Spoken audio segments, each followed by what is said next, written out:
ព័ត៌មានដែលកំពុងតែក្តៅនៅក្នុងសង្គមនៅតំបន់អាស៊ីអាគ្នេយ៍នេះវិញម្ដងគឺករណីដែលមានការចាប់ខ្លួនរបស់រដ្ឋអាជ្ញានៃប្រទេសហ្វីលីពីនចាប់ខ្លួនអតីតប្រធានាធិបតីរបស់ខ្លួនគឺលោក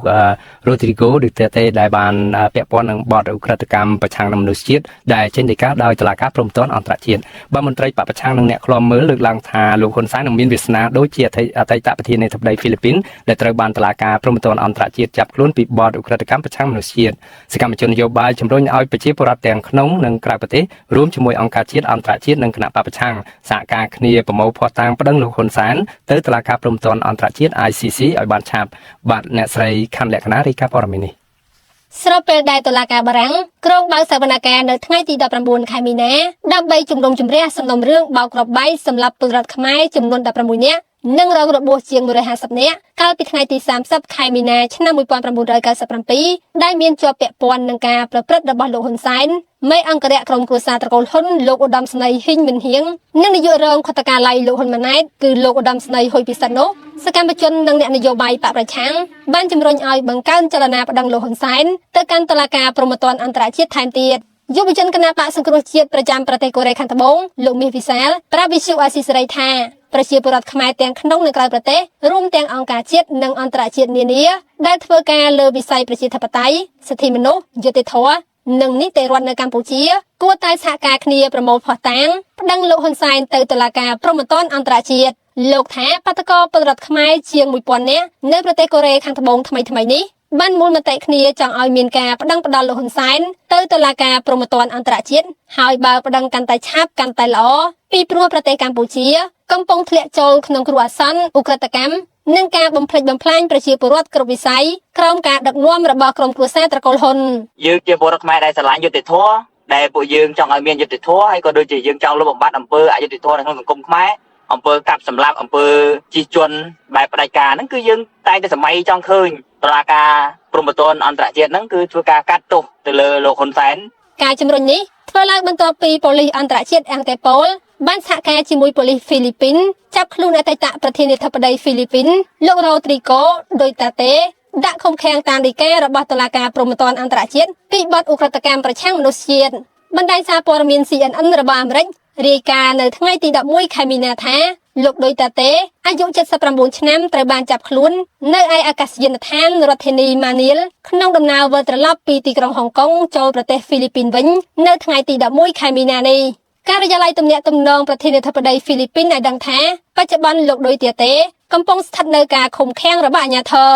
សេចក្តីថ្លែងការណ៍របស់ការិយាល័យទំនាក់ទំនងប្រធានាធិបតីហ្វីលីពីនថាការិយាល័យរបស់ប៉ូលីសអង់តេប៉ូលនៅទីក្រុងម៉ានីលបានទទួលច្បាប់ចម្លងជាផ្លូវការនៃដីកាចាប់ខ្លួនពីតុលាការព្រហ្មទណ្ឌអន្តរជាតិកាលពីព្រឹកថ្ងៃទី11ខែមីនា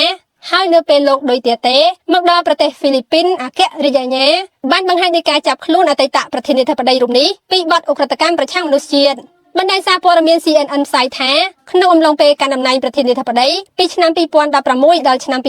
2022លោកឌុយតាតេបានធ្វើយុទ្ធនាការបង្ក្រាបប្រឆាំងគ្រឿងញៀនដ៏ឃោរឃៅដែលបានសម្លាប់មនុស្សជាង6000នាក់ CNN ថាការស្លាប់ជាង6000នាក់នេះគឺយោងតាមទិន្នន័យរបស់ប៉ូលីសហ្វីលីពីនប៉ុណ្ណោះប៉ុន្តែអ្នកឃ្លាំមើលជឿជាក់ថាចំនួនអ្នកស្លាប់ក្រៅប្រព័ន្ធតុលាការអាចខ្ពស់ជាងនេះហើយអ្នកស្លាប់ភាគច្រើនជាយុវជនគ្រួសារក្រីក្រ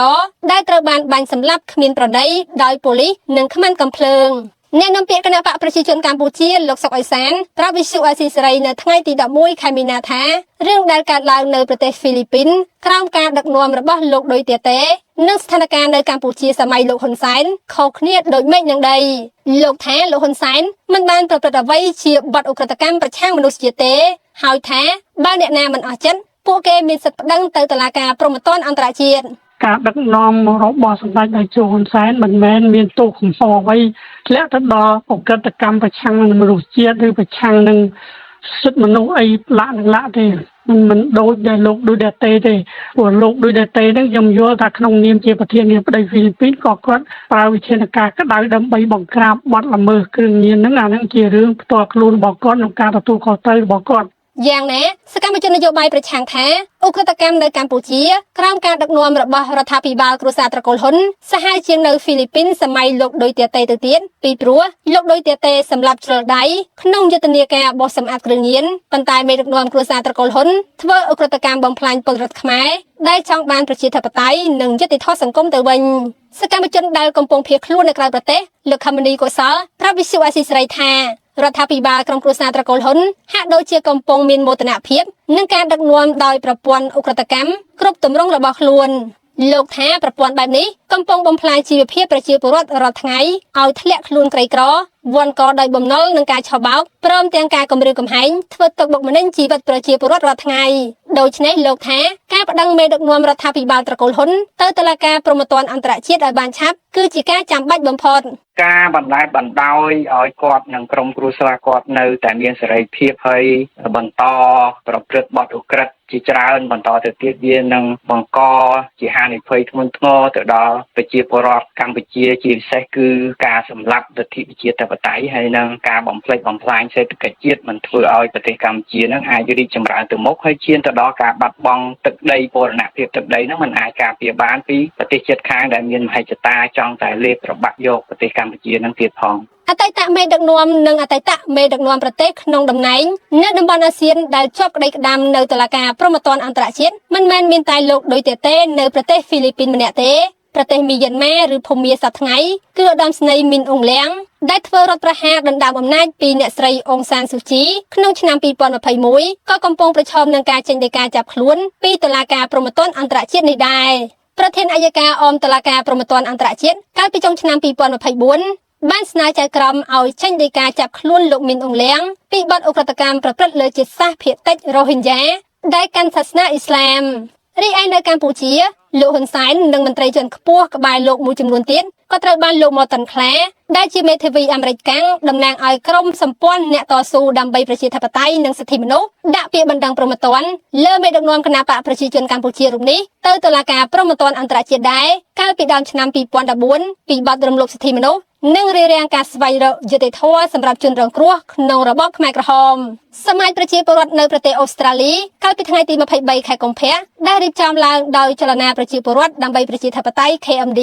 និងអង្គការដៃគូបានសម្រេចជំរុញឲ្យមានការប្តឹងលោកហ៊ុនសែនទៅតុលាការព្រហ្មទណ្ឌអន្តរជាតិទាក់ទងនឹងការដឹកនាំរបស់គាត់ដែលបង្កើតឧក្រិដ្ឋកម្មបំផ្លាញប្រជាពលរដ្ឋខ្មែរជាប្រព័ន្ធប្រធានអង្គការចលនាខ្មែរដើម្បីប្រជាធិបតេយ្យ KMD អ្នកស្រីមូសុខួរប្រាប់វិទ្យុអាស៊ីសេរីនៅថ្ងៃទី23ខែកុម្ភៈថាការបំផ្លិចបំផ្លាញនិងឧក្រិដ្ឋកម្មក្រុមការដឹកនាំរបស់លោកហ៊ុនសែននិងក្រុមគ្រួសារត្រកូលហ៊ុនមានច្រើនករណីនិងជាប្រព័ន្ធដែលត្រូវជាប់បទឧក្រិដ្ឋកម្មប្រឆាំងមនុស្សជាតិដែលរួមមានការសម្លាប់និងការប្រើអំពើហិង្សានយោបាយដែលរកឃាតករមិនឃើញការចាប់ដាក់ពន្ធនាគារការបំបិទសិទ្ធិសេរីភាពជាក្រុមការបណ្តេញប្រជាពលរដ្ឋចេញពីដីធ្លីរួមទាំងការបំផ្លាញសហគមន៍ដោយអំពើឆបោកការដាក់បណ្ដឹងទៅតុលាការព្រហ្មទណ្ឌអន្តរជាតិទៅលើករណីលោកហ៊ុនសែននេះមិនមែនជាការសំណើលើកទី1ថ្មីនេះទេរឿងនេះយើងបានធ្វើកិច្ចការនេះអស់រយៈពេលច្រើនឆ្នាំណាស់មកហើ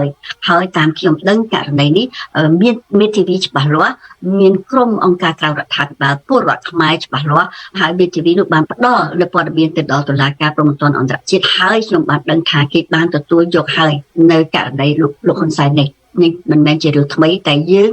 សូមឲ្យជំរុញហើយនឹងបើកករណីនឹងជាថ្មីម្ដងទៀតអ្នកខ្លមើក៏សម្គាល់ថានៅកម្ពុជាក្រោមការគ្រប់គ្រងរបស់ក្រុមគ្រួសារត្រកូលហ៊ុនតាំងពីនាយករដ្ឋមន្ត្រីឪដល់នាយករដ្ឋមន្ត្រីកូនឃើញមានតែអំពើហិង្សាការវាយដំឲ្យរបួសនិងពិការរួមទាំងការចាប់ដាក់ពន្ធនាគារច្រើនរយនាក់ក្រៅពីនេះក៏មានបុគ្គលល្បីៗជាច្រើនរូបត្រូវបានគេសម្លាប់ក្រៅប្រព័ន្ធច្បាប់ដូចជាអ្នកស្រីពិសិដ្ឋពីលីកាព្រះសង្ឃសំប៊ុនធឿនលោកឈិតវិធីលោកជីវវិជាលោកបណ្ឌិតកែមលីលោកលឹមកំយ៉ារហូតដល់អ្នកសារព័ត៌មាននិងថ្នាក់ដឹកនាំសហជីពជាច្រើនរូបទៀតអ្នកខ្លមើលលើកឡើងថាក្រៅពីការប្រឈមនឹងឧក្រិដ្ឋកម្មប្រឆាំងមនុស្សជាតិលោកហ៊ុនសែនក៏រងការចោទប្រកាន់នៅបទឧក្រិដ្ឋកម្មសង្គ្រាមមួយទៀតដូចជាករណីសម្លាប់ឆ្លើយសឹករបស់គណបកហ្វុនសំពេញមានលោកហូសុកជាដើមក្នុងអំពើរដ្ឋប្រហារដែលប្រព្រឹត្តដោយលោកហ៊ុនសែនក្នុងខែកក្កដាឆ្នាំ1997ខ្ញុំខណ្ឌលក្ខណា Visual Assisary